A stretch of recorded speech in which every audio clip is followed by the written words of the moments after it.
What is up, everybody? It's Dr. Vibe here, host and producer of the award-winning Dr. Vibe Show. I am the host of Epic Conversations, and this is the place for Epic Conversations. I am the 2018 Innovation Award winner from, I don't know which one it is, from or by the Canadian Ethnic Media Association. And as always, blessed, highly favored, a magnet for miracles and a solution for someone's problem. And I'm already going to shout out some people who are already in the room. We have Patricia from Durham, North Carolina, otherwise known as Durham Skyrider, and J-Mog are here already. So thank you so much for taking time out of your positive, productive schedule to drop on in. We have another new friend here tonight. Her name is Trudy Stone. And you know what? Before we even get to Trudy, we have to make a big thank you. We have to thank Fenella Bruce, FKB Media. A long time. I've known Fenella for a long time, and she's excellent in PR, promotion, and she introduced me to this young lady, and she is now here. Her name is Trudy Stone. She's a certified culinary nutritionist, speaker, and founder of Eat, Live, and Play. She's also the author of the book, Unbreakable, 7 Rock-Solid Habits to Perfect Your Weight and a Healthier Lifestyle. No willpower required.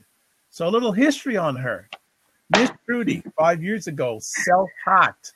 I like that. Self-hacked her own mind and body. Oh, it certainly did, and it wasn't easy. Lose 30 pounds and now helps other women do the same.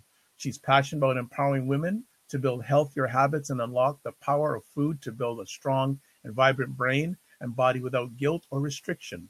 She's appeared in the Huffington Post, National Post, Daytime Toronto TV, and the star of the show, along TV chef, author, and judge of Chopped Canada, Chef Michael Smith. She's going to be sharing with us tonight about 5 reasons why you're not losing weight. And what better time than right now? Most people have come back from their holiday season and they ate too much. They probably drank too much. They just done over. So Trudy tonight's going to show us and tell us how to sort of pull it back in and make it manageable and achieve those weight goals. So welcome to for the first time and not the last time on the Dr. Vibe Show, Trudy Stone. How are you? I'm amazing, Dr. Vibe. Thank you so much for having me here. I've really been looking forward to having this conversation with you and your audience, and I'm pumped. Excellent. Well, we are blessed, highly favored to have you, and we'll have you for a little while. And we got like the high level, starry bio, but let's take it back.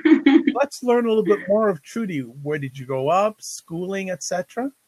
Yeah, sure. So I grew up in Toronto, Canada. I grew up in a suburb called Scarborough, which is east side. I live in Scarborough and still live in Scarborough for many years. Oh, do you? Are you allowed to say what part of Scarborough you live in? Let's just say Warden and 401. Okay, so I used to live around there myself. What? Yeah. What school did you go to? I went to school in the West End, though, because my mom sent me to a church school. So It was, in the West End and a bit of a bus ride away. But yeah. Okay. All right. Yeah. Sorry to interrupt, but we've got more in common than we thought already. Yeah, exactly. So grew up in Toronto, Canada, was, a child to a single mom who worked really, really hard, to provide for me and my 2 older sisters. And it's pretty much how I grew up. And yes. What did you take in school? Right. Okay. So we're fast forwarding quite a bit. No, you know what? No. So you know what? No. Let's go back a little bit. How was life growing up with a single mother, being mothered by a single mother? Well, it was interesting because that is actually where I learned to start cooking, because my mom was a single mom and she used to have to work a lot of hours, like sometimes 12 hours a day or more. So I was frequently in the kitchen, as a youngster, just kind of cooking up things on my own and try to come up with different recipes. So I think that's kind of where my interest for food, came in, and my interest in just playing around with different flavors and different recipes. Did you have any specialties when you were growing up? Some things that the family wanted you to cook? Cornbread. Oh, no. You're kidding. Yeah. Oh, do you still make it? I do still make it. Yeah. And I perfected the recipe even more this year over the holidays. So it's the best it's ever been. So what makes your cornbread so special? I brown the butter first and I make it in a cast iron skillet. Wow. Yeah, so when you brown the butter, it kind of gets a little bit caramelized, and then I make it in the cast iron skillet, which makes it a little bit fluffier and slightly crispy on the outside, and it's just like, it's delicious. But it's an indulgence and not something I make all the time. It's usually just for, special occasions. Wow. My one of my sisters makes cornbread, and she knows I love it so much that anytime there's a family get together, there's the tray for me. Oh, okay. When's And your birthday? I have to make you like a special batch. we're going offline that. We're going offline that.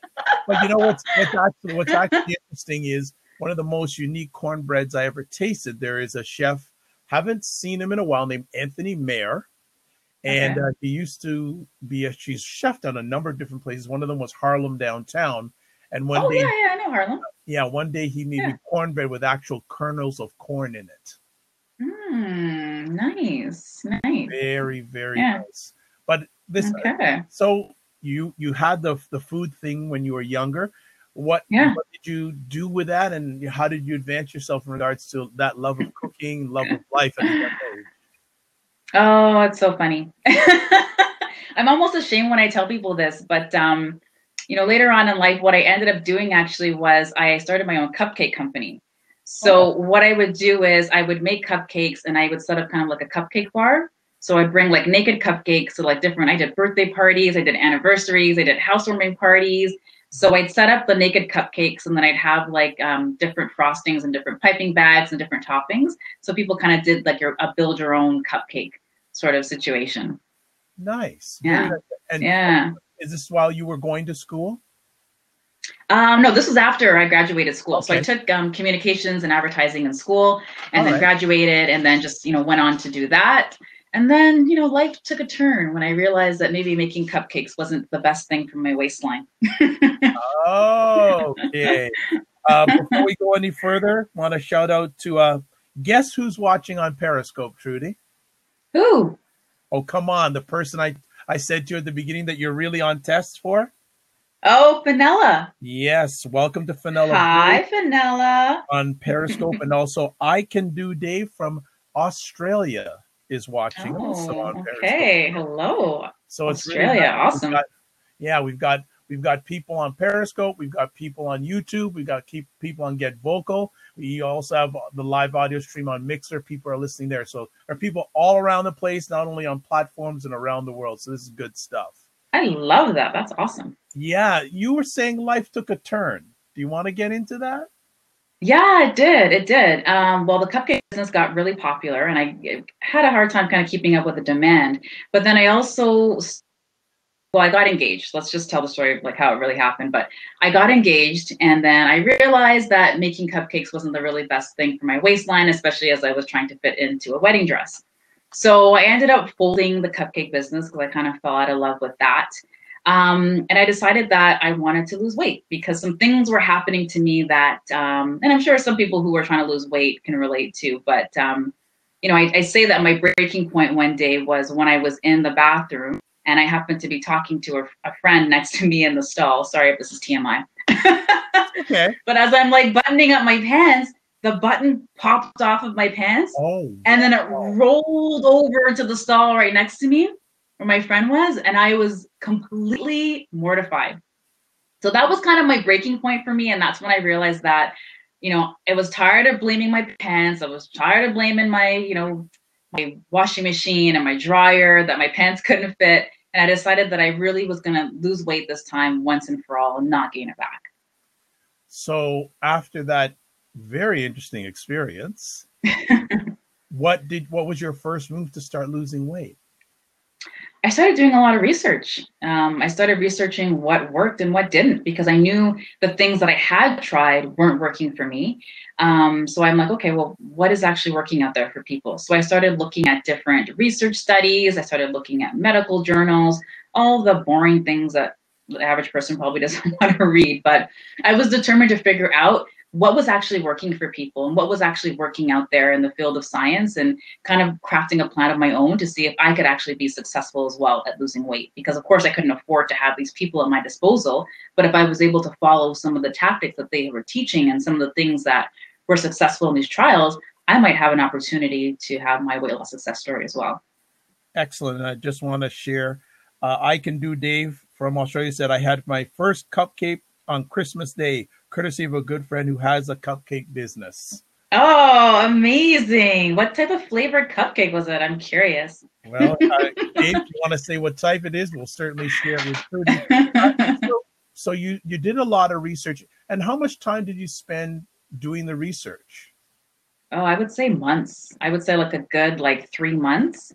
But during that time, like as I was doing the research and as I was finding out things, I started testing out little things. So one of the very first things that I realized was that low fat diets don't work. And I'm going to get into this more a little bit later with the 5 steps. But, that was one of the things that I realized because I was eating a lot of those, those 100 calorie snack packs. Yes. Like I would have like a snack craving and then I would eat them, but I would want to eat like 2, 3, and 4 of them. And then I started to think like there's got to be something up here. Like, why am I constantly going back to eat these things over and over and over again? And that's when I started to, uncover the research with low-fat diets and a lot of these low-fat products and how they're so pumped with sugar and they're pumped with so many different additives that when your body doesn't know what to do with these things, it actually ends up storing it as fat. Okay. Just an update. Dave says it was a strawberry and chocolate cupcake. Ooh, that sounds like a nice one. Yeah. So you've got this, you've done all this research, and what did you do? What was your next step after you did all this research? You said, I got all this artillery. What's my next move? Right. So the next move that I did was I actually started doing a food diary or a food journal. And I started tracking the food that I was eating because I felt if I was actually tracking the food that I was eating, I could be more honest and more accountable in what was potentially causing the problem and why I wasn't losing weight. So through one of the things I discovered with the food diary or the food journal was that I was having way too much sugar. Like I had the ultimate sweet tooth and I was putting about 4 to 5 packs of sugar into my coffee each and every day. Wow. So once I did the food diary and I kind of saw that, I was like, okay, Trudy, that's where you need to start. You need to start with the coffee. Okay. So your diary, you're checking. I've only had 2 cups of coffee in my life. Oh, consider yourself lucky. Yeah, I don't do It's coffee. so addictive. Yes. I fully hear. Hey, guest 977 saying, hey, people, I don't know who you are, but I say, hey, people. So I'm just shouting you out big time. Okay, so it sounds like you're building. Oh, hello, Ellie from France. Good to have you. Hi, Ellie. So you're building. You've done research. You're journaling. What was the next step? It sounds like you were in a specific journey, your calculated journey. Yeah, absolutely. So I didn't want to add anything else on until I conquered one thing first. And I think a lot of times when people are trying to lose weight, and I had a discussion about this earlier today, actually, with someone I'm about to work with who's a fitness expert. But, I think a lot of people, when they start to eat healthier, they start a new, healthy regime, they try to do too many things at once. And it just puts a really, really tough burden to carry when you try to change so many different things at once. So I knew it was the coffee and I knew it was the sugar. And I said, okay, that's the one thing I'm going to start with. And I'm not going to layer on anything else until I get control of that one thing. And so that's what I did. And that took at least, I would say, like a good month before I got a hold of, putting less sugar in my coffee. But, one of the things I did was I started adding cinnamon to my coffee. Oh. Because cinnamon is really great for balancing your blood sugar. And it also has like a little bit of like a natural sweetness to it as well. So I found that actually helped because it added a little bit of flavor to the coffee as well. And it made me miss sugar a little bit less. Oh, Patricia, Durham Skywriter saying, I switched from sweet tea with lots of sugar to a mixture of sweet tea and sliced fruits, sweetened with a bit of stevia. Oh, that's great. That's a great idea. I love that. I love the addition of the sliced fruits. And it looks nice too, right? And then when you drink it, you feel great about drinking it. Don't worry, Durham. We'll get you on in a little bit because I know you have some questions for Trudy. Just want to get through this part of the journey, then we'll start opening it up. Now, at this time, 2-part conversation piece. Were you noticing your weight loss during this time? And when did the idea come of starting to mentor and coach people in this area? Yeah, well, what I did notice, Dr. Vibe, was that my palate started to change. So before, like again, with the sugar craving, like I would constantly be eating cookies as well. I'd always have cookies there every single time I sat down and watched a TV show at night. There the cookies were, there the ice cream was, or there the sweet treat was. But I found that as I started to cut back sugar in the coffee and like the cookies were there, the cookies just weren't as appealing as they once were. So it became easier to say no to them. I felt like it was a choice that I was making versus something that I felt I had to do, if that makes sense. Sure. But where I really started to see the weight come off was when I started to add protein and healthy fats, because adding those two things really helped with the sugar cravings as well. Okay. So, okay, let's talk about protein here. Mm-hmm, mm-hmm. What are the best ways of getting protein? I know a lot of people swear by protein powders. Yeah. But are there good protein powders and bad protein powders? I think the answer to that is it depends. For me personally, I have a plant-based protein powder because I found that when I was using whey powders, it actually made me a lot bloated.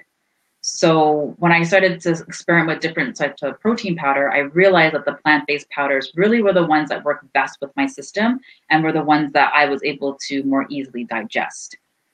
So I would say, like, if you're really pressed for time, and I mean, who isn't these days? I would say, adding a protein powder to like a morning smoothie is the best way to get protein, to make sure that you're actually getting that protein. And other things as well you can add. You can do chicken, you can do fish. I'm a big fan of plant-based protein as well. So things like beans and lentils. And, prior to my weight loss journey, I had never even eaten a lentil. I didn't know what to do with it. I had no idea. But, I started adding those foods in when I was losing weight, like the lentils and the beans. And I found that with those, it helped me to feel full for a longer period of time. So I wasn't overeating. So that was really, really helpful to me as well, because I was a grazer. I was just constantly eating things like along the way. By adding in those sources of protein and healthier fats as well, I found that it helped me to feel fuller and more satisfied for a longer period of time. Okay. Now you mentioned protein, and there was something else.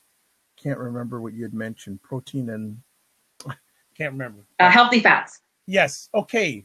And you know what? I'm going to start opening up the room because I'm starting to ask questions about these sort of things. So I'm going to open up the room. If anyone wants to jump on the Get Vocal platform, certainly you can bring yourself in, Durham Skyrider.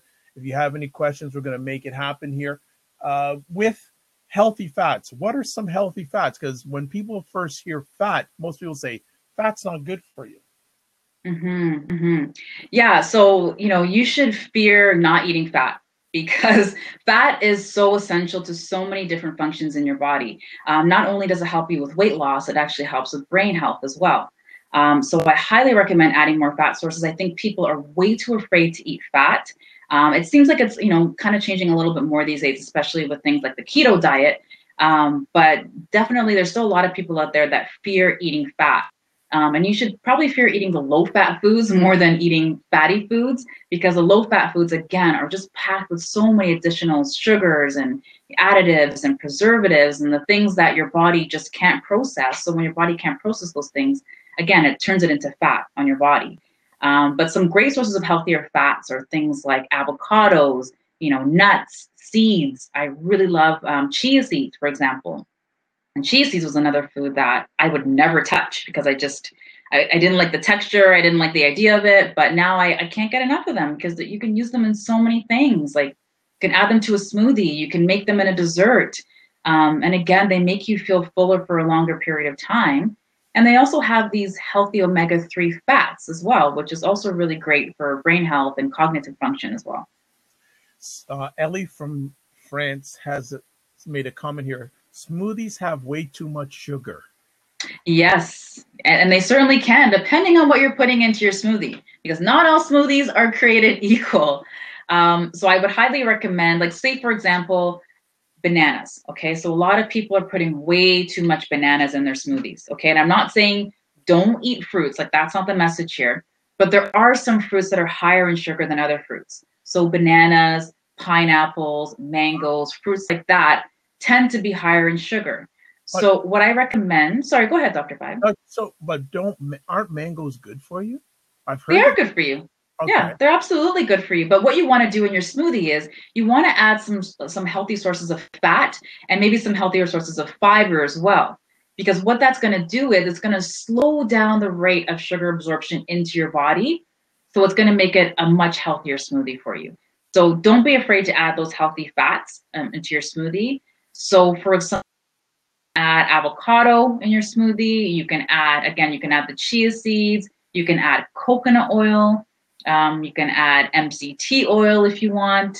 You can add flaxseed. Just make sure you're getting some sort of healthy fat in there to really control the blood sugar. Nice, nice. I want to get back to your journey. When did you realize that, or you got the initiative to start mentoring slash coaching people on this? You know, it wasn't even on my radar. And being a nutritionist was the furthest thing from my mind. I mean, I owned a cupcake company for crying out loud. So nutrition definitely wasn't a priority for me. But you know, I started to get angry, Dr. Vibe, actually, when I started to find out and uncover things about the low fat industry. And, you know, if you look back on the data, and if you look at when obesity, the rates of obesity started to rise, specifically in North America, they started to rise right about the time that a lot of the low fat products started flooding into the market. And a lot of these companies, they don't want you to know how filled with sugar and additives these low fat products are. And when I started doing my research on that, I got angry because people are entrusting you and coming to you, hoping that you can help them to lose weight, hoping that you can help them to eat healthier. And here you are throwing in all these different additives and sugar into these products, which is only making the problem worse. And you know this, but you do it all for a profit. So when I started to uncover these things, and when I also started to design my own plan and these things were working on me, that's when I really thought, you know what, I want to learn even more about this. And then that's when I started to, you know, look into different schools that I could go to. And then I became a certified culinary nutritionist because I really wanted people to tap into, you know, using food in order to prevent disease and, you know, heal disease, lose weight and all that. And it really comes down to the food. Excellent. I'm just going to jump over to the YouTube channel and Dawn Morris, who is a nutritionist, fitness person in Chicago. She's saying, hi there. She is, and she puts in capital letters SO, so on point. Don't get me started about these trendy diets. I know. It goes, great information about, oh, and a friend of yours named Danny Stone saying great information about and Don Morris is saying, yes, yes, yes, yes. So you've got a fan in Don Morris, big time. Oh, that's amazing. Thanks, Don. I get a little heated sometimes when I talk about the low fat diet industry because it pushes my buttons. It really does. Well, let's go a little bit deeper on that because I have not had I've never had a conversation about the low fat diet industry. Give us a little bit more thought process on what you're thinking on, your thoughts on that. Yeah, I think yogurt is probably the worst because I see a lot of clients who are eating the low fat yogurt because they're on a diet and they don't want to eat fat because they think that the fat is going to make them fat. So I'm going to do a great thing and I'm going to have, you know, low fat yogurt instead. And then I'm going to get the low fat yogurt strawberries in it because I really like strawberries. But then again, you're getting all these different sugars. You're getting all of these different preservatives. And a lot of these preservatives have been linked, and sugars, of course, have been linked to obesity, have been linked to heart disease. Cancers. It goes on and on. It's awful. Yeah, I agree. They taste like cardboard, Ellie. I totally agree. Go for the full fat. I would rather have you have the Greek yogurt that has the protein and it has the healthy fats in it. Do that instead. And it's because the Greek yogurt, it's actually it's like more filling. Like if you have low fat yogurt, it just tastes so bland and so thin. If you have yogurt, it's more satiating. So you don't even need a lot of it as well. We're going to get into this. So the whole food industry, it seems to be a little of a joke. It's like it seems that you're saying they're not telling the truth. They're playing games with us, etc. Why aren't they more policed? because when you look at what you're talking about, the effects of this stuff means unhealthier people, higher Right. health costs, et cetera, et cetera. Right. Why aren't, I don't like to get political, but why aren't the governments policing them more? Your Because thought. everybody has their fingers in the pie. And what I mean by that is sometimes you look at certain studies as well. And some of these studies actually favor companies that put up money behind these studies to show more favorable results towards, a certain product. So you have so many different people that are profiting off of these, false claims and making money off of these false claims that, it's yeah. I don't want someone to come into my house and like strangle me. Actually, here's another question from Durham Skyrider saying, Mm-hmm. what about low-calorie soda pop? I think no soda is better than the low-cal stuff. No, you want to stay away from that. I would rather have you have maybe like a sparkling water, I think is probably better for you. Or even like you were doing, I don't know if it was you, Patricia, that was doing the fruit slices in the water, things like that. And that's the other thing. I think a lot of people get their sugar and a lot of people get their calories from beverages. And I don't know about you, but I'd much rather eat my calories than to drink them. I'd rather hang on to my calories for something else rather than drinking it. There you go. What about carbonated water? Yeah, again, that's something you kind of have to watch out for. Some of the carbonated waters, they have a lot of sodium in there. So you want to just be mindful of that as well. So just, always look at the nutrition label, always look at, the food label as well, just to kind of see like what type of, items and some type of ingredients that they're putting in there. I find sometimes even the ingredient label tells a much better story about what's actually in your product than, the bright, shiny claims they have like on the front of the package. Okay. Durham says, I was actually asking if avoidance was preferable to low calorie. So I guess you're agreeing with that? Oh, like to avoid them altogether? Yeah, if you can, as much as possible, I would say yes. But again, like, don't try to just cut it all at once. Just try to phase it out. Like, try doing different things. You want to cut out soda altogether, try different things that work. Like, try the water with like the sliced fruit. Try doing some sparkling water. Try doing some unsweetened coconut water. Just mix it up with a few different things and just slowly start to phase out, some of those drinks that just aren't good for you. And I'm back here on YouTube. I love this. I'm like monitoring 3 different platforms and carrying multi-purposing. I envy those multitasking skills. I call it multi-purposing, not multitasking. Multi-purposing. Oh, well, yeah. Don Morris is saying the companies are all in it for the money. Kickbacks to the Food and Drug Administration, which is in the United States. And then in capital letters, she goes, she's talking my talk. Awesome. I love that. I love that. And she's going, soda is so horrible, full of sugar and chemicals. Mm-hmm. Mm-hmm. It's true. So let me ask, we'll get back to your journey.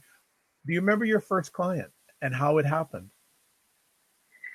Yeah, I think I did a webinar. It was probably my very first webinar that I did and my very first weight loss product that I had. And she was the very first one that had signed up for it. And I had such a special relationship with her, and I actually still keep in contact with her to this day. And she ended up losing about 35 pounds on my program. And she was one who actually ate a lot of, the products that I talked about, the low-fat yogurts and a lot of the diet sodas and, all those sorts of things. And she slowly started phasing them out as well. She didn't do everything at once. And again, I don't recommend that you do everything at once. It was just sort of more of like a crowding out is what I like to call it.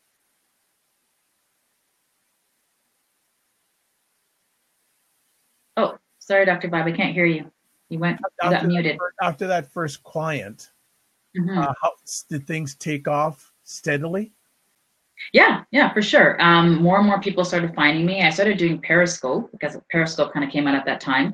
I started doing weekly Periscopes, and then from there, people would find me. People would then find me on Twitter, and then on Instagram, people would find me. So it was kind of just more of like a slow build. And then, of course, word of mouth as well, like through my own friends and family that, saw my weight loss story and saw me lose the 30 pounds and also seen me keep it off, and they were like, oh my God, like not only did you lose the weight, but you've kept it off for years. Like, how have you done that? So, a lot of word of mouth, Good traffic as well. stuff. Good. Like to shout out on the Get Vocal platform. So Steph, thank you so much for stopping by. It's appreciated, not taken for granted.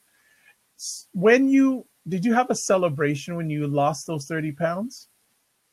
Yeah, I got married. Probably that's the celebration. There you go. That was the ultimate celebration. I'll be completely honest. Like, my husband is very handsome. And I really wanted to look good for him. I wanted to look beautiful for him when I walked down the aisle. And, the way that I looked, and it wasn't even, I shouldn't even say looks because it sounds really superficial, but it was also the way that I felt as well. Like the weight really affected my self-esteem. It really affected my worthiness. And, I felt embarrassed at times because sometimes I would go shopping with friends and, they could fit into certain outfits, but then I couldn't fit into certain outfits. So it was more of an emotional thing for me as well. And that's why, I to lose the weight. But the wedding was definitely a celebration. Wonderful. Want to shout out to Dre. Also, Luke has a question. Is alcohol really storable calories? Storable calories. What does that mean, Luke? That's a good question. I'll ask him to further elaborate on the Get Vocal platform. Yeah. Dre also says, got to stay chaseable to your spouse. Yeah, you gotta look, women, you gotta look good for your man, right? There you go. Yeah. Now, am I right to? Okay, Luke is saying, can alcohol make you fat? Sure. If you drink too much of it, absolutely. If you abuse anything can make you fat, right? But with alcohol, what I will say is that, there's different things that you can do to, and I want to say make alcohol healthier, but to lessen the effects of alcohol. And actually, over the holidays, I came out with this guide. It was called Holiday Cheer. And essentially what it was, it had 5 or 6 different recipes on how to make, healthier drinks at home. And also how to avoid a hangover as well, let's face it. But yeah, there's different things that you can use. I would say, the number one thing I would say with alcohol is to be very, very careful about the mixers that you choose. So a lot of people will choose a lot of like those sugary mixers to, mix with vodka or rum or whatever it is. Or they'll, use like a lot of fruit juices as well. So there's different things that you can try. Again, you can do like the sparkling water. You can do, an unsweetened coconut water. You can even add turmeric. I had a recipe in there where I added, turmeric to a cocktail. And it was, I think it was unsweetened coconut water, turmeric. Oh, I'm having a blank. A few other ingredients. But yeah, that's what I would recommend. And then with wine, if you look at, the Mediterranean countries as well, a lot of them has. You saw that comment. Oh my God, that is hilarious. What brand are you drinking, Steph?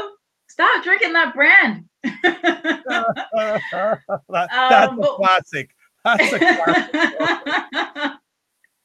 Sorry, that distracted me. No, that's okay. Well, that's what live streaming is all about. For people who are not watching on the Get Vocal platform, so Steph said coconut water tastes like feet. Oh, that's so classic. Funny. That's classic. That is the line of the night. That is the line of the night. That is yeah. Oh my goodness. I don't know if we interrupted your flow there with that comment. No, that was good. That was a good laugh. I love that one. Yeah, so back to, I was talking about the Mediterranean countries. So a lot of them, they drink red wine, and red wine is like a staple of their diet, and they have a glass of red wine every single day, right? And some of these people are in areas of the world of what's called the blue zones. So the blue zones are the areas in the world where people live to be, the age 100, 10 times the national average. Right. So they know what they're doing. If they're drinking wine, every single day, they know what they're doing. But I think a lot of them, what they do is they drink wine with the food as well. So it's a little bit harsher on your stomach. You have the food there to absorb the wine, and it's just, overall better for your body and your health. Okay. Hope that answers your question, Luke.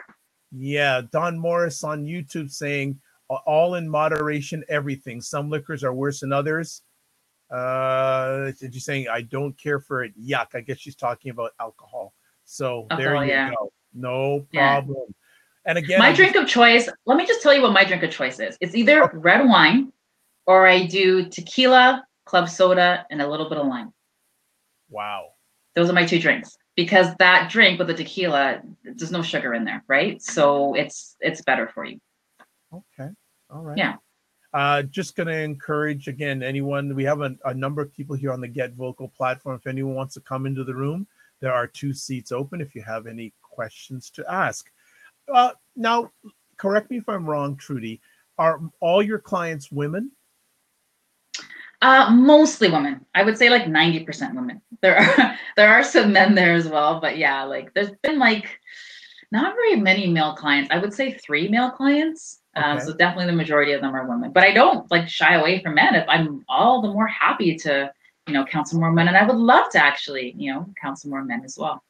Okay. So with the women clients that you have, when they approach you, do they have some common challenges that they're facing when it comes to weight loss? Yeah. Well, some of them come to me with weight loss. Some of them, quite a few of them actually lately have been diagnosed with pre-diabetes as well. So that's Oh, kind of freaked them out to have that diagnosis, and they really want to get their blood sugar control in check really quickly. But sorry, with the weight loss clients, what do they have in common? yeah. Are there some common things or that they are wanting to have addressed when they come to you for coaching in regards to weight loss? Oh, right. Yeah, definitely. The sweet tooth. That's by far number one is the sweet tooth. How do I get control of the sugar? And then following that is and just how to, throw meals together more quickly and just eat healthy more consistently. So with those things that they come that are challenges, what are some of the barriers for them to achieve that and where you help them? Yeah, well, it's the sugar cravings. They just can't get past the sugar cravings. But a lot of the time it's because they're not really eating, a lot of the other foods that's really going to help to minimize those cravings. But then there's also, and this is the topic tonight, but the 5 reasons why you're not losing weight. And these Yeah. are actually the most common things that I see that these women have in common when they come to me in terms of why they just can't break that weight loss plateau and why they can't lose weight. Okay. As you mentioned, maybe a good time if you want to go over the 5 reasons why. Yeah, sure. Go, Um, go for it. And before you go any further, Dawn says she dislikes coconut water also. Oh, really? This is what I'm drinking right now. This is what this is. But you Oh, know what? To each his own. Not everybody's absolutely. gonna like the same thing, and I get that. But and really with that, Don, I'm glad that you brought that up because it really is finding out what works best for you. Okay, just because it works well for Trudy doesn't mean that it's going to work well for you too. You have to get into your own groove and really figure out what works right for you. And the best way to do that is to experiment with different things, for sure. Excellent. So the 5 reasons why you're not losing weight. So number one, I would say is stress. And when my clients come to me, the very first thing that I get them to do is complete what's called a client intake form. So I just ask them some questions just to get to know them a little bit better. But one of the questions I ask them is, on a scale of 1 to 10, what is your stress level?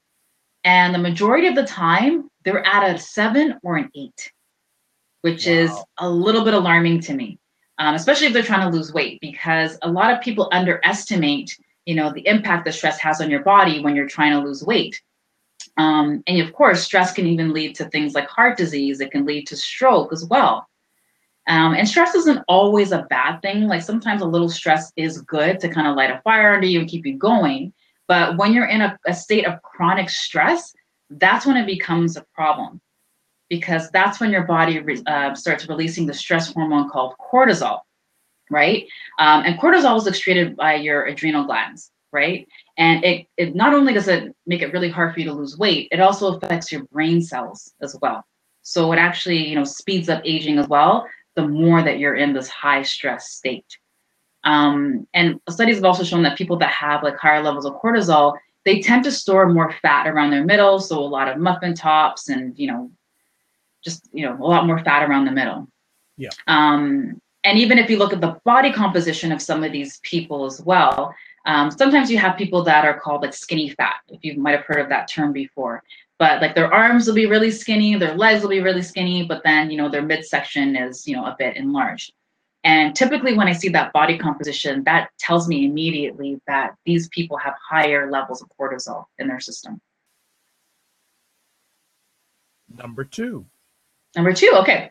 So number two. So I was going to that just in case you're like, oh my God, I'm like freaked out now. What do I do, man? So some things that help with that is magnesium. Okay, so magnesium is what's known as the anti-stress mineral. And it really helps to control your blood sugar as well. So controlling your blood sugar is really important because when you have these, you know, states where your blood sugar gets spiked. So let's say, you know, at 3 o'clock, you eat that cookie and your blood sugar goes up and then it crashes and you go up and down. So that whole Six Flags sort of situation, it really contributes again to especially belly fat. Okay, so adding more magnesium with your stress levels as well. Cookies, I know, Luke, I know, I love the cookies too. Well, I'm concerned yeah. about also saying my whole body is enlarged. That's concerning. Oh, what does that mean? Your whole body is enlarged. Steph, you need to come on and share with us if your camera ready and you're open, because I'd really like to have you speak with Trudy in real time about that. Yeah. It means I'm fat. Okay. Yeah, well, so Steph, I encourage you, like, if you'd love to jump on, like, let's talk about that a little bit. Let's do some, you know, some real time, you know, solution and stuff. Luke says, I'm off the cookies. It's quite sad. Oh, that's funny. And, you know, again, like I have a huge sweet tooth, so I've had to try to be really creative at ways to make, you know, sweet treats healthier. So one of the things that I did was, and I talked about lentils, I think a little bit earlier, but one of the things that I did, and I ended up winning this competition that I entered, I took out the butter. So I made these chocolate chip coconut lentil blondies, right? So what I did was I took out the butter and I put lentils in place instead. So I cooked the lentils and I put them in as a substitute for butter. And like I gave them to my husband, and my husband's always the barometer for me because he's like not the healthiest eater. Sorry, babe, I'm throwing you under the bus, but he's not the healthiest eater. So when I gave him these, I didn't even tell him what I did to it. I just gave it to him, and he's like, "Oh my God, like these are so good. Like, what are these?" And when I told him there was lentils in there, he's like, "You're kidding me!" And I was like, "Yep, they're in there." So you know, just doing different things like that. Like I've made brownies where I put beets in my brownie, you know, before as well.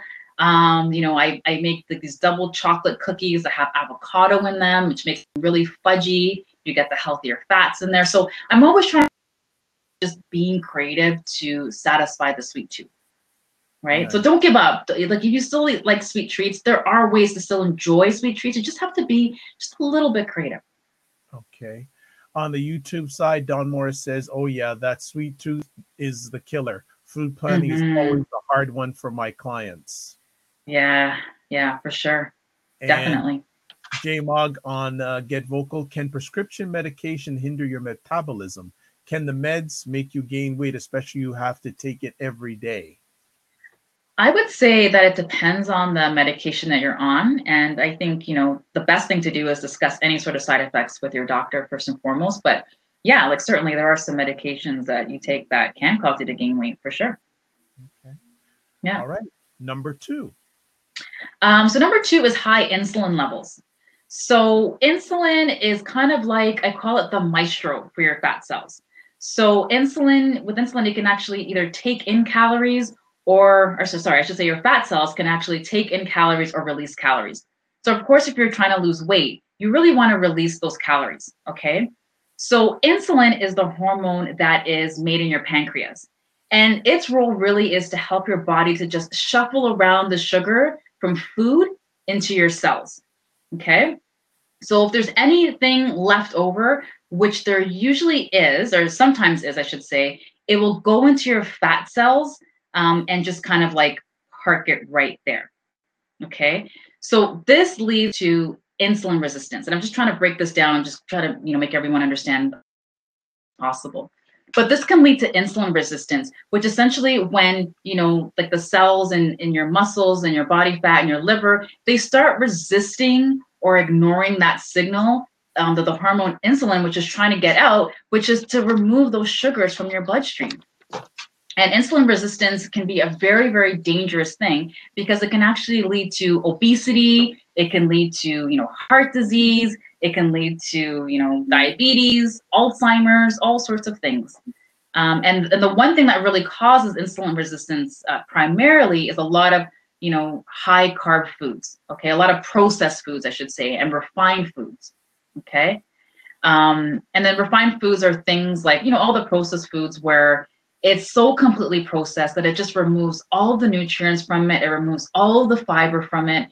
And then you're just kind of left with this, refined, manufactured mess. Okay. Yeah. And so you want to get your, oh, sorry, go ahead, Dr. Vibe.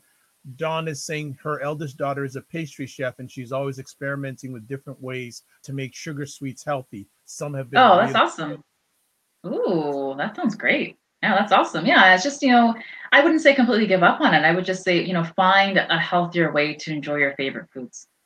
Even with General Tao chicken, I'm going a little bit off topic, but General Tao chicken is like one of my favorite takeout foods. So that was another thing I kind of challenged myself with, trying to find a way to try mine too. I know, right? I love me some General Tao chicken. Oh my God. I don't like it. I'm not a, what is interesting, I love Hakka so food. Good. The people who don't know what Hakka food is Chinese food and with spices and high spice. And I always order from the same place. And I always make sure, as Mitch also, all the dishes have no MSG and little oil. Mm-hmm. Mm-hmm. Yeah. No, well, I was going to say with the General Tao chicken that I had to challenge myself to come up with a healthier recipe. So I know I'm not alone because that is my most popular YouTube video. I think there's like, I don't know, 13,000 views on that General Tao chicken video. So there's a lot of General Tao chicken lovers out there. Dre, you are not alone. Yes. It says order before 3:30 p.m. and it costs less. Right. Luke's in Kung Pao chicken hot for me. There you go. Oh, Kung Pao's another good one. Another good one. You know what I've done, Luke? I've done actually Kung Pao chickpeas. What? Kung Pao chickpeas. Yeah. Yeah. So rather than chicken, just using it with chickpeas. I don't know if that's on the blog or if that's in my personal repertoire of recipes. It might be in my personal thing. I might have to actually release that one now that I'm thinking about that, just for you, Luke. There you go. And General Tao cauliflower. That sounds good. Wow. This is very interesting. All right. Let's get to number 3. Okay, number 3. So I actually just want to talk really quickly about carbs. I know I talked about insulin and, insulin resistance and, avoiding refined carbs. So what I really want to say is that, don't completely avoid carbs. And I hate saying this because I know there's going to be some people here who are keto lovers, but I'm just not a huge fan personally of the keto diet. I do feel like carbs are really important. Not I feel, they are important. Carbs are really important for giving your body energy. So you really want to start eating the right carbs as much as possible, okay? So you want to get your carbs from like whole foods. Again, things that I mentioned like quinoa, the lentils, the beans. You really want to make sure you're getting it from vegetables and fruits as well. Like vegetables are an amazing source of carbs.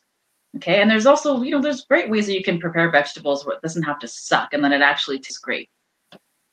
So then let's get into tip number, where are we at, 3? Number 3. So tip number 3, why you're not losing weight is because you're not eating enough. Okay, so let's all make a pledge right here and now. We're all going to stop starving ourselves.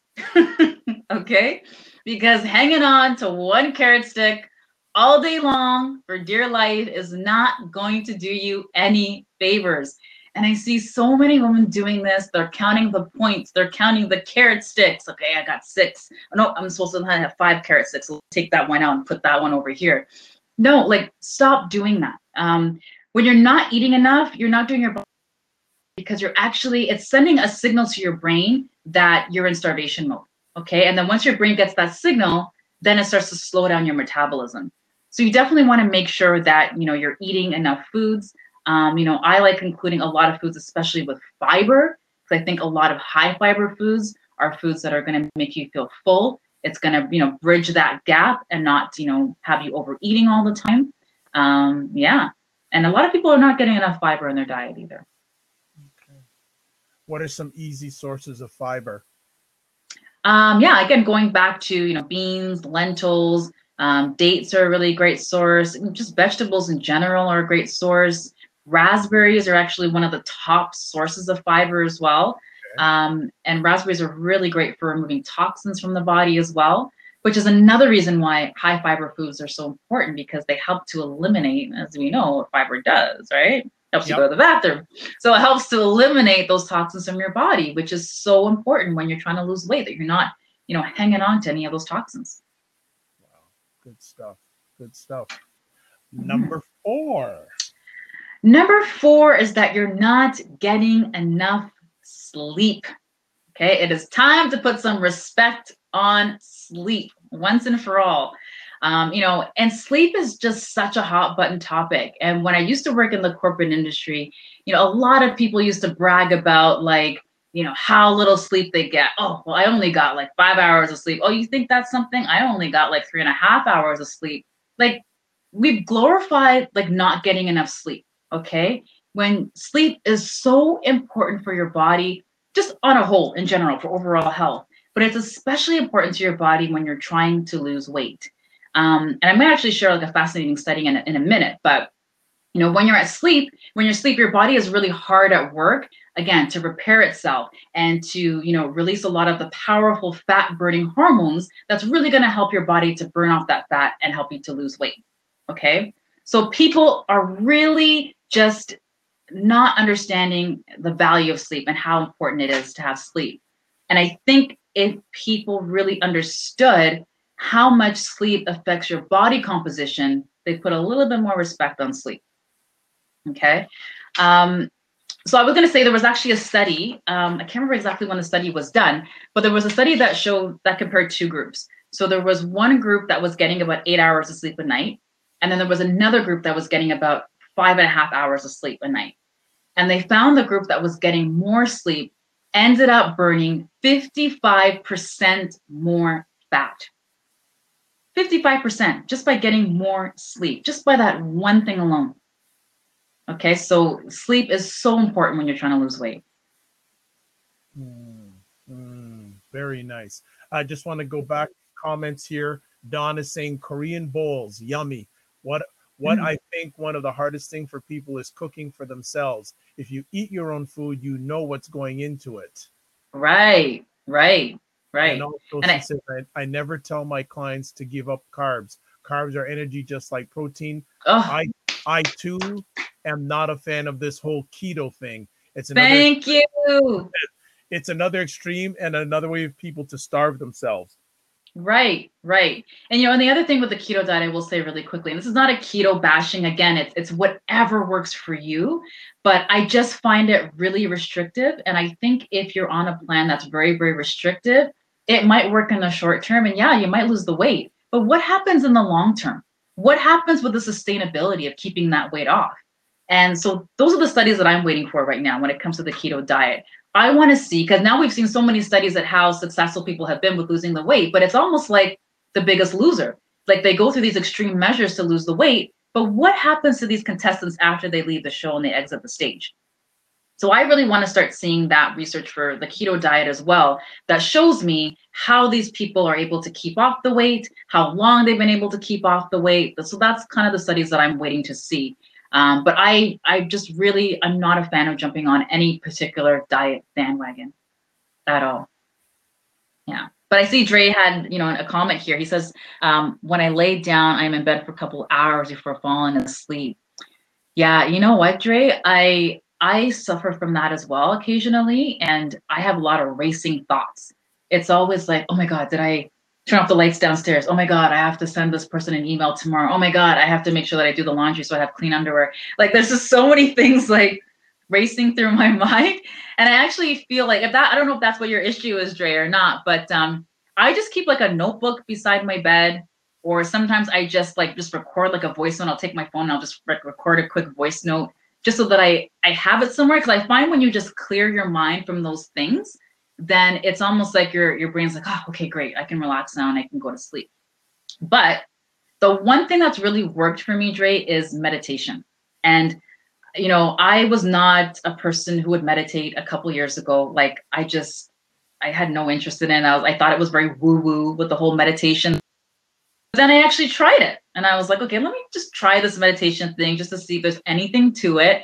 And now I love it and I can't get enough of it because I just find it's just such a great way to just release your mind, like right before you go to bed. And the nights that I meditate are the nights when I sleep the best. And when I don't meditate, I don't have a restful sleep. Like I tend to wake up during the night or I have a hard time falling asleep. So I would say give meditation a try. And you could just jump on YouTube and just search, guided meditation. Because I like doing guided meditations. I like someone kind of walking me through it. So just search like guided meditation and something will come up and you'll see it. Just give it a try. Don't knock it. Just try it. And Durham Skywriter is saying here on Get Vocal, when I'm restless, I watch garden tour videos right before going to sleep. Works every time. Oh, I like that. What show is that? Okay. So Steph saying taking zinc can help regulate your adrenal gland, which in turn can help you lose weight and get rid of adult acne. Mm-hmm. Yeah. And Ray's saying he's gonna takes your advice and says will do. So but the comments are just flying on here all yeah, no, I see that. See, I watch J-Mog saying I watch food reviews. Pictures here. YouTube, I watch yours.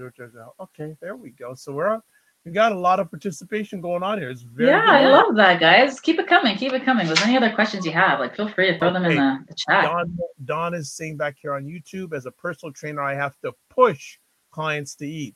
Food is your friend, not your enemy. When their bodies aren't changing after training with me for about 3 weeks, I see from their food journal that they are not eating enough. Mm-hmm. Mm-hmm.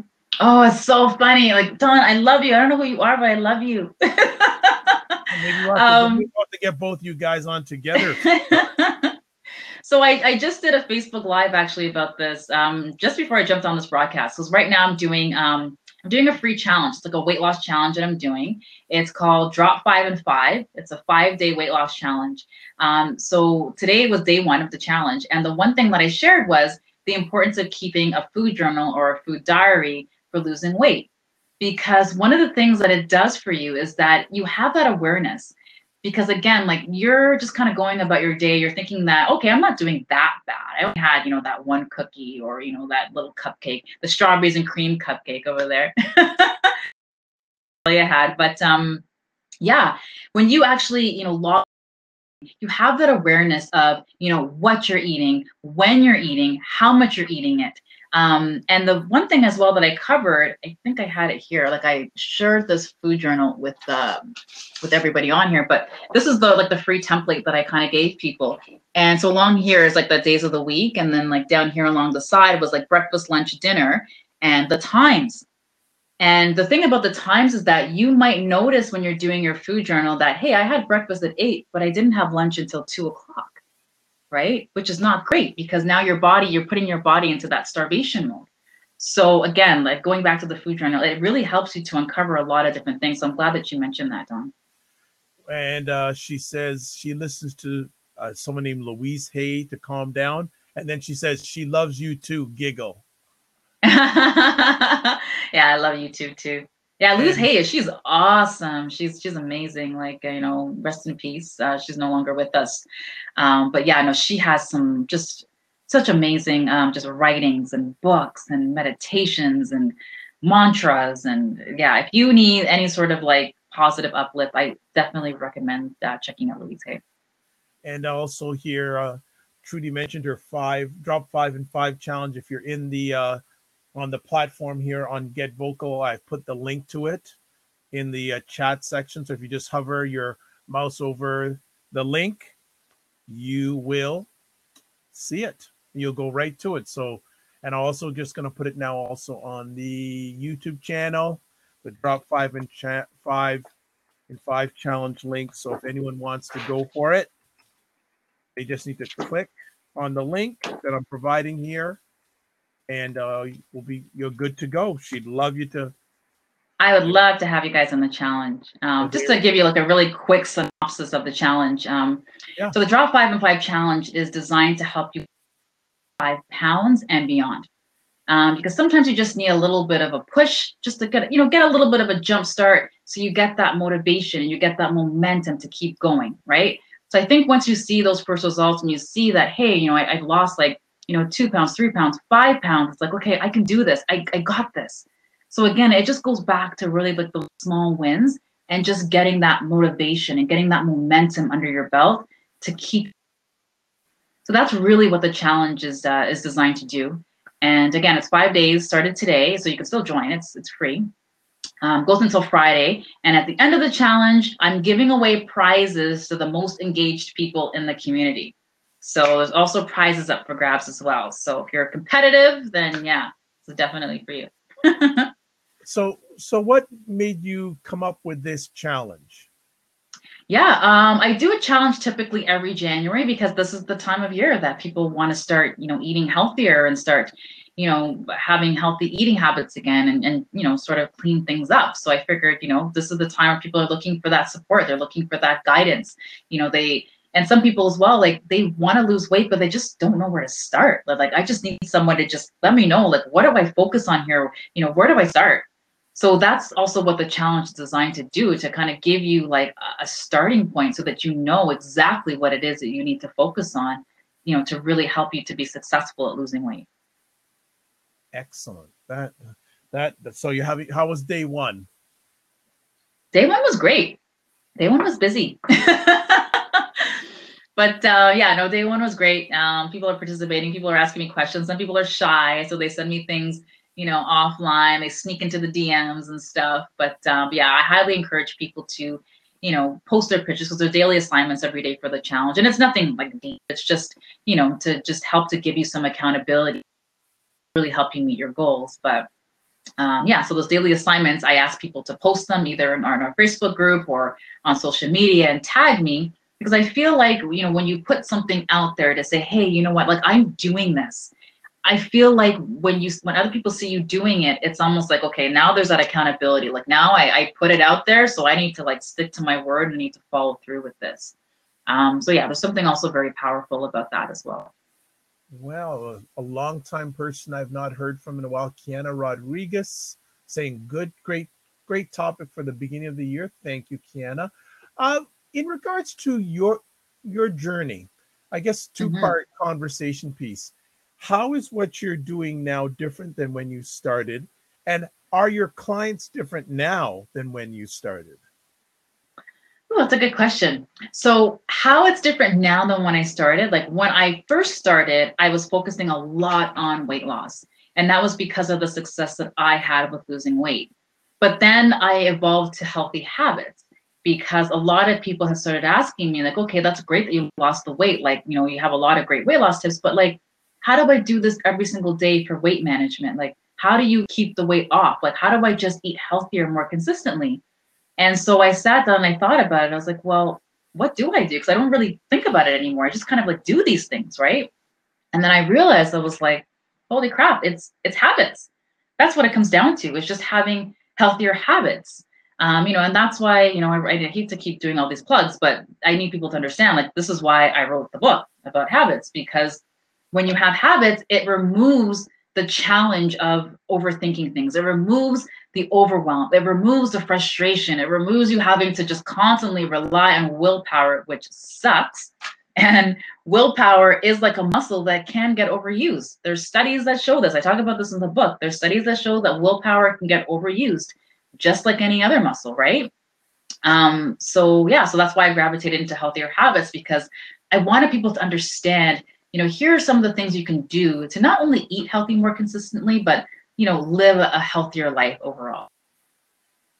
Well, I'm glad you got a chance. I was going to mention it for you, but you stole right.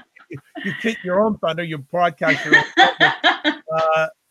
What a little bit about the book. Why did you write it? What is it? You gave us a little overview about what it's about. When did you decide to write it, and how long did it take you to write, etc.? I decided to write it. So I released the book last year and then decided to write it. So last year was 2018. So I decided in 2017 I was going to write it. And it took me, I would say maybe about 6 months, I think it was, to write it. And, I never thought about writing a book. I'm like, I'm not an author. I write blog posts. I do Instagram captions. I don't write books. But I started to receive a lot of, I don't want to say a lot of pressure, but people asking me like, why aren't you writing a book? Like you should put a lot of these tips into a book. And I thought, well, I don't know if I have enough to say in a book. But then I said, okay, let me just see if I can actually do this. Let me start by just doing an outline. If I were to do a book, let me start with an outline to say, okay, these are some of the things that I would talk about. So I did the outline. And right then when I did the outline, I was like, okay, I guess I have a lot more to talk about than I realized. And then, yeah, then the idea for the book was born.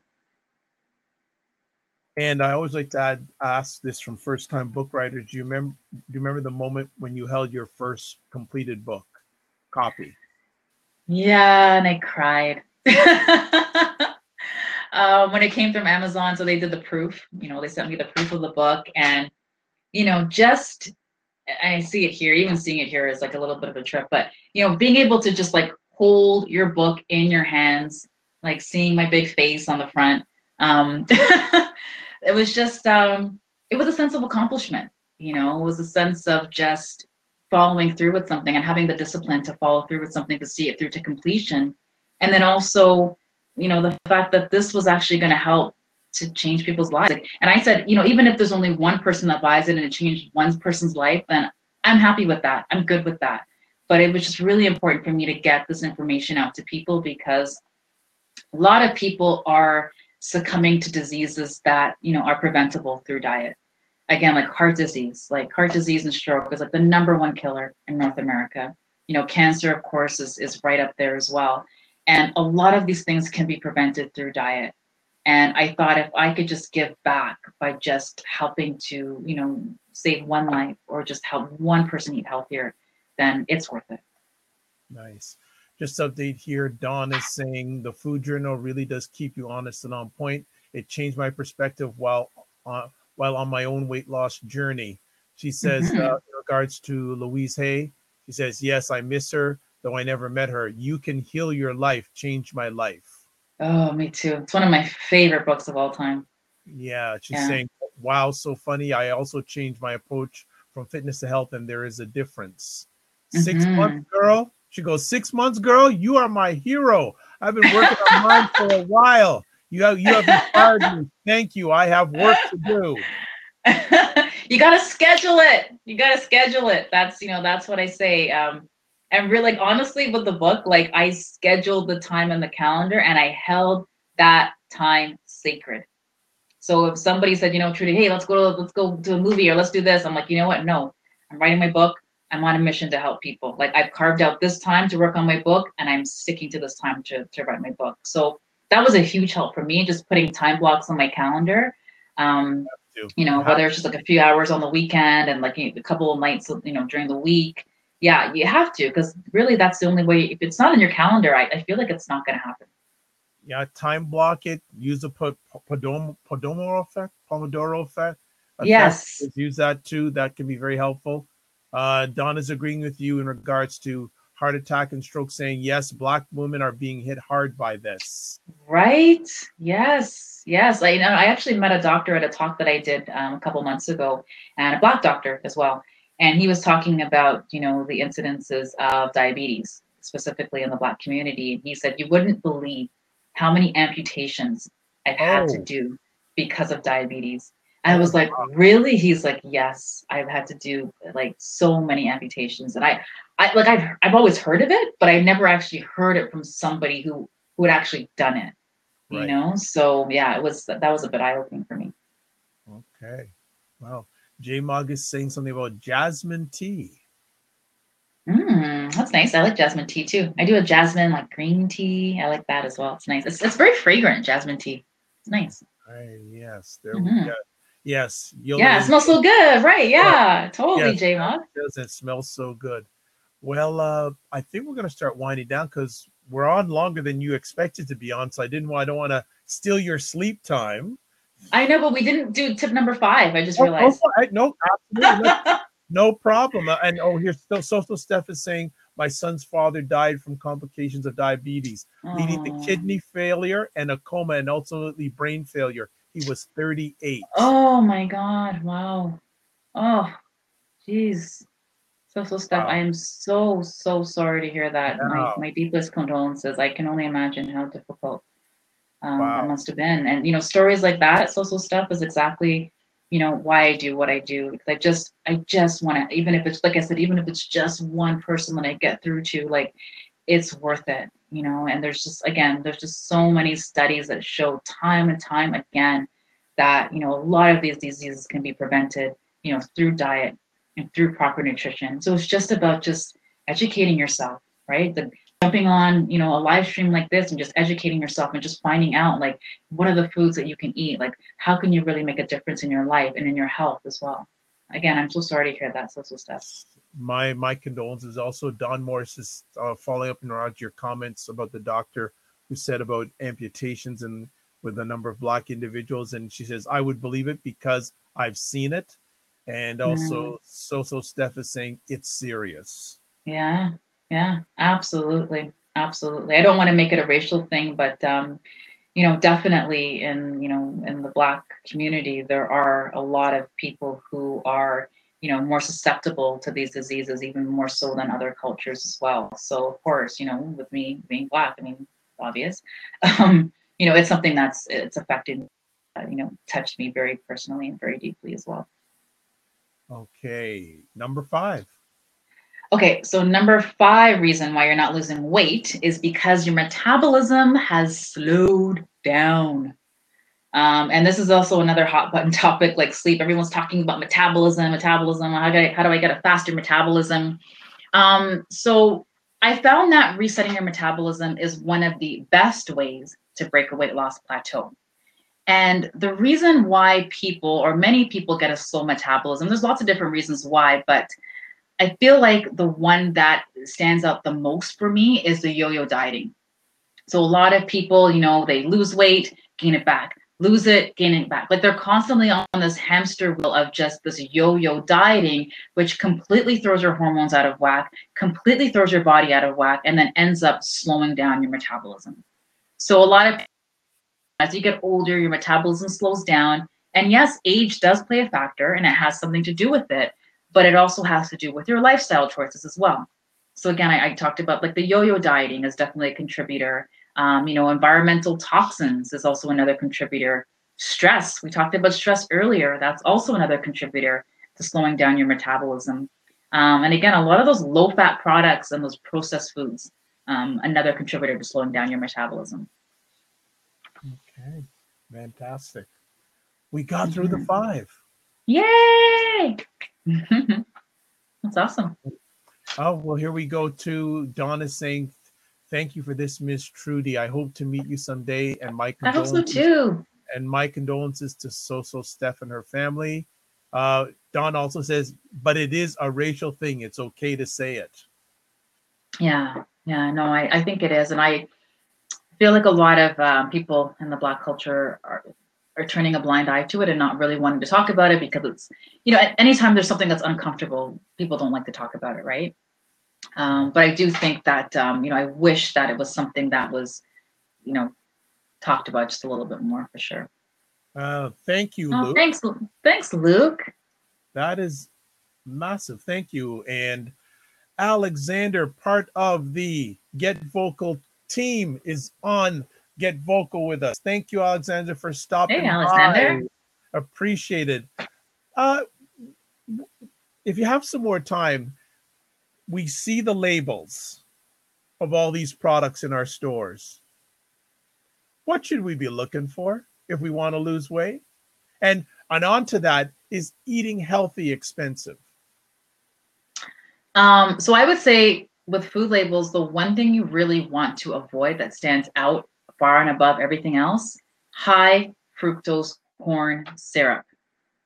Avoid anything that has high fructose corn syrup. It is a man-made ingredient with somebody, in a lab with a pocket protector just, whipping things up under his little microscope. Like high fructose corn syrup, it just plays such a huge role in obesity, diabetes. It's one of the nastiest additives that we're adding to our food. And I think a lot of people should just steer clear of that one. And sorry, the second. Yeah, but sorry, go ahead. Before we go any further, so does it actually say on these labels corn syrup, or is it hidden with other names? A little bit of both. Like sometimes it actually will say high fructose corn syrup, but other times they bury it, like they call it different names. So for example, when companies add sugars to products, sugar can go by upwards of like 50 different names the last time I checked. So okay, so we need to get you on more often, because when 50 different names, most of it just know sugar and maybe right. Right. That's scary right there, that fast. It's very scary. It's very, very scary. Like what these companies are able to get away with as well. It's Yeah. So Steph is saying, yeah, I read for HFC, especially my son's snacks. It's so prevalent in food marketed for kids. I know, which is the worst thing.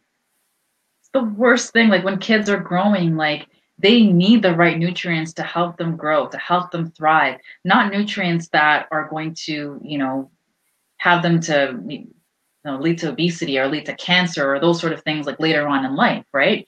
So it's disgusting that these companies are marketing these foods to kids with these ingredients, and I don't know how they get away with it. I really don't. Oh, look at this. Donna saying, yes, that's it. She is my new best friend. I cannot get enough.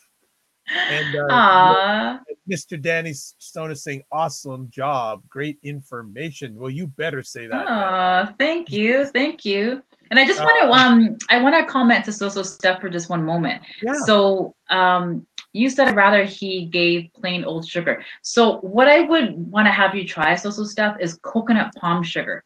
I don't know if you've heard of that before, but coconut palm sugar is how do I explain this really, really quickly? So there's something called the glycemic index. So the glycemic index, it rates carbohydrates from 0 to 100. So a scale from 0 to 100, depending on the extent that it raises your blood sugar levels, right? So coconut palm sugar is in the lower range. So it's definitely something you want to give a try to. You could try baking with it. So basically coconut palm sugar can be used in place of anywhere else that you would use regular sugar. So I would recommend giving that one a try. That one is a little bit more expensive. I will warn you on that one, but it is a much better sugar for your body. And then you had a question, Dr. Vibe, about healthy and eating healthy is expensive, right? Yeah, I think that was your second question. That always comes up to me. Is it expensive to eat healthy? I would say no. I would say that, there's a few different things that you can do with it. So for example, if you are eating a lot more lentils and beans, and again, I'm going back to the lentils and beans, but if you add more of them to your diet, you're going to be saving money, because lentils and beans are like the cheapest foods that we have, in the, I shouldn't say on the planet, but the cheapest healthy foods that you can buy in the grocery store. Let's just say that. So I would definitely recommend adding more lentils and beans to the diet. I'm not saying you have to be vegetarian, but just mix it up a little bit. Like you can still have your chicken, you can still have your fish, do that, but have some nights as well where you maybe do like a vegetarian option and you mix it up and you add lentils and beans. If you go on my website and search lentils, you're going to see like, I don't even know how many different recipes with lentils or beans. You can search on their beans. There's like a Chipotle black bean soup that I love. It's like this black bean soup. It's delicious. And look for things on sale. Find out. So in Toronto, or I don't know if it's a Canadian thing or if it's a Toronto thing, I don't know. There's this app that's called Flip. So before I go grocery shopping, I look at Flip because it has all of the grocery store flyers in there, and then it shows me what's on sale. So sometimes I build out my meal plan depending what's on sale, just so that I can save money. So you can try that as well. I'm sure there's lots of different apps like that, depending on where you live, where you can see like all of your local store flyers in there, and just base your meals around those items that are on sale. And for those who are either on YouTube or Get Vocal platform, I have just shared Trudy's website with you both on both platforms. So if you want to find out more, Her website is there, and earlier on, I put in the comments section on YouTube and on the Get Vocal her 5 in 5 challenge. Mm-hmm.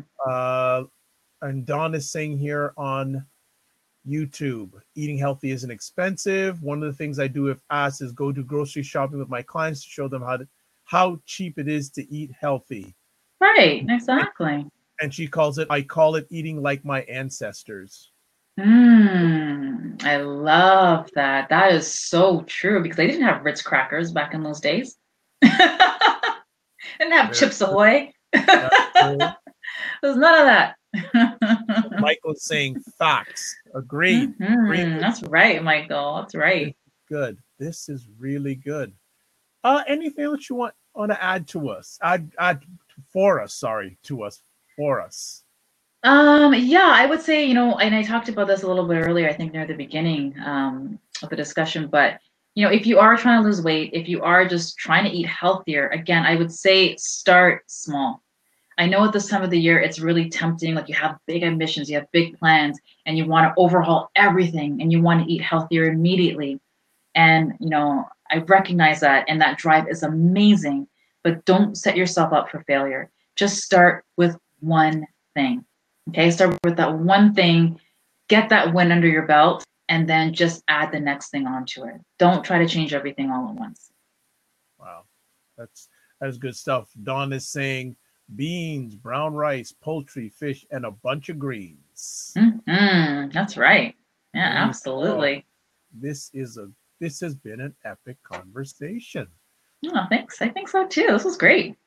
Well, this was great. Thanks so much for all the questions, guys. That was awesome, and all the interaction. I love that. I love that. I would like people to jump on the Get Vocal platform, and if you still have a few moments, if you want to come into the room, you can do this. Durham Skywriter saying back in the 1940s, studies showed that Black folks were the healthiest group in the United States, but recent generations have developed horrible habits.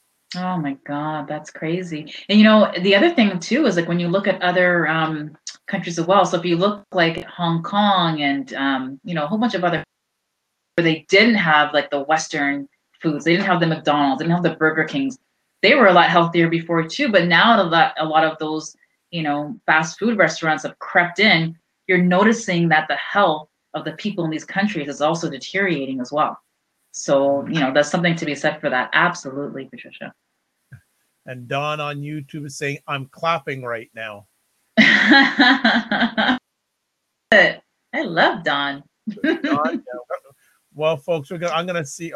We also had jobs where we did manual labor and sharecropping, not at a desk. Right. It's so true. If you can if you work in an office environment, if you can, I don't know if some companies, like some of my clients, their companies will pay for this. Some of them won't. So it really depends on the company you work for. But try to see if you can get, all right. So Steph, I'm just going to say that, a standing desk. Yeah, because you're breaking it up. You're not just sitting constantly, right? Because all of that, I can never say that word, sedentary, I think it's called. I don't know, sitting still. Let's just say that, sitting still. All of that just leads to, you're not burning any calories. You're not burning any fat. But when you're standing up, you're actually burning more calories. You're burning more fat. Or if you have a conference call, walk around the office. Get your headset, walk around the office and take that conference call. Or walk outside if you can. Take it on your cell phone, go outside for a walk for your conference call, even better. Just try to just get some movement. Yeah, and even then too, even if you have to sit down at your workplace, whether you're an entrepreneur at a workplace, work in 20-minute spurts. Every 20 minutes, get up, get away from the screen, walk around, stretch, etc. Right. So important. It does make a difference. Absolutely. Let's see if there's anything else left here on the hit parade. They've been going strong for a while now. Dawn is saying yes, and they are so right. My great-grandparents, and my grandmother lived with me growing up. All we ate was healthy food. Mm-hmm. Mm-hmm. I remember one time, I'm shaming my mom here. So my background is Jamaican. Both my parents are Jamaican. And I used to go to Jamaica every single summer to visit my grandparents. And I remember as a child, one summer, I don't know if there's any other Jamaicans out there that can relate to this, but whenever we go to Jamaica, we pack a box with a whole bunch of stuff. There's like toilet tissue, there's like canned food, there's all sorts of different things in this box. So, my mom packs the box. We get to Jamaica. We're sitting in my grandparents' kitchen. My mom opens the box and pulls out Captain Crunch, which is a cereal, right? I don't know if you guys know the cereal Captain Crunch.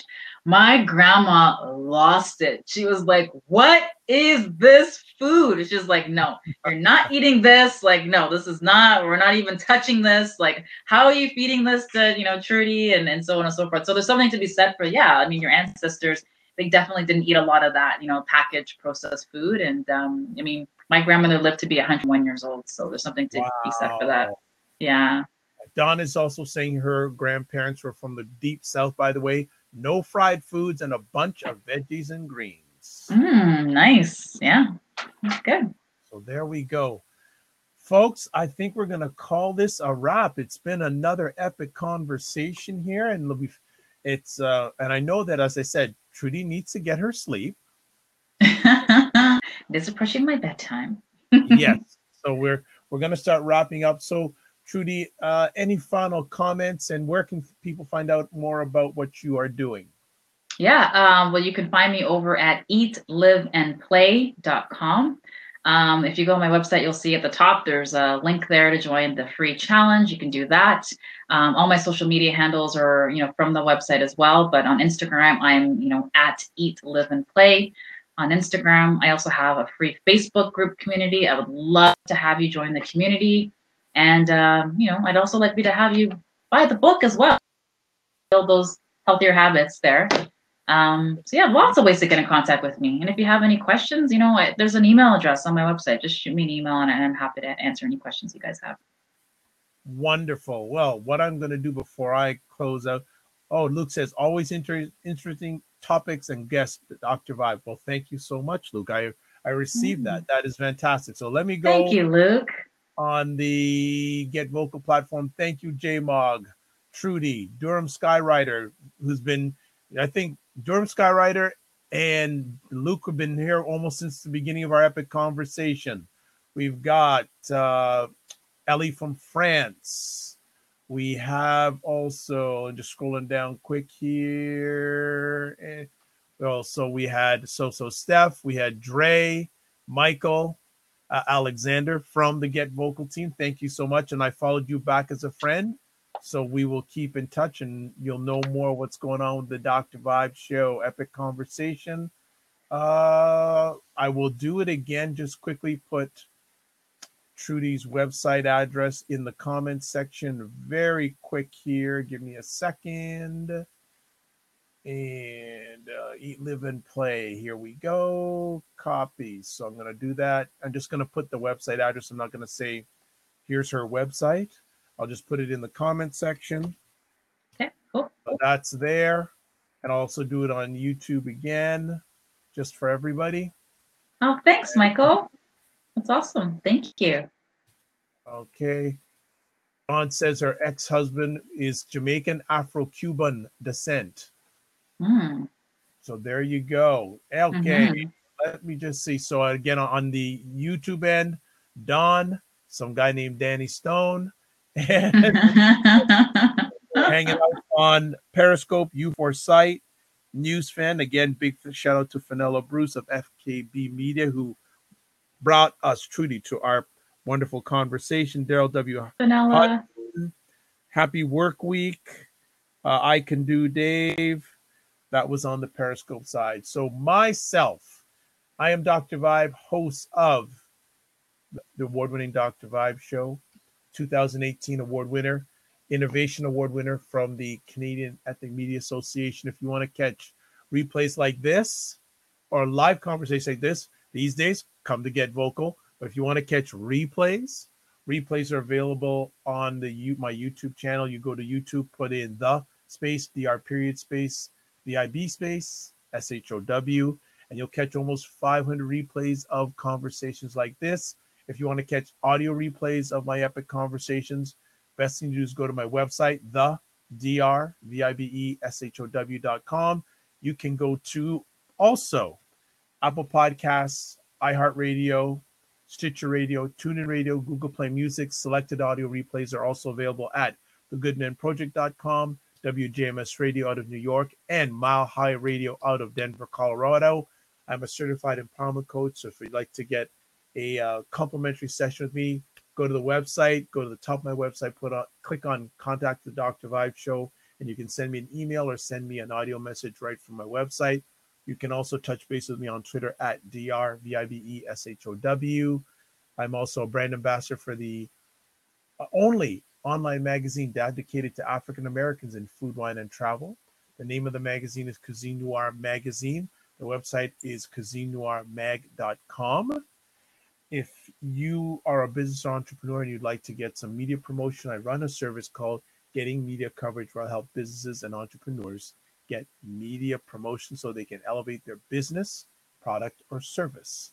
So we will leave with these last few things. Live your life as a dream. If you can dream it, you can make it. Next up, sometimes you have to get smaller to get stronger. Block assumptions. And finally, aim bigger, aim better, aim higher, aim wider. Thank you, everybody, so much. Because we only expected to be on for an hour. We're on for much longer than that. And that's because of you guys. And also, we're having so much fun. Yeah. And hello, Anthony, who has just joined in. We're going to shut the conversation down. And my next conversation scheduled, I don't know. That's why you follow me. There's more coming up this week, audio and video wise. God bless, peace to you all, and keep the faith. Good night, everybody. Bye. Thanks, everyone.